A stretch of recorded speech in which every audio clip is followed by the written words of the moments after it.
अंडा भुर्जी बनवण्यासाठी साहित्य काय लागणार आहे ते आधी सांगते। तर इथं मी तुम्हाला 3 ते 4 लोकांना पुरेल एवढं प्रमाण घेतलेलं आहे। तर इथं मी 10 अंडी घेतलेली आहेत, ती फोडून घेतली एका बोलमध्ये, किंवा तुम्ही डायरेक्ट सुद्धा फोडून वापरू शकता।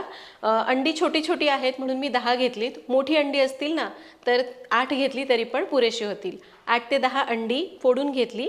त्यासाठी 3 ते 4 मध्यम आकाराचे कांदे बारीक चिरून घ्यायचे, 3 चांगले पिकलेले टोमॅटो एकदम बारीक चिरायचे। भुर्जीला कांदा टोमॅटो भरपूर घालायचा, मग त्याला चव चांगली येते।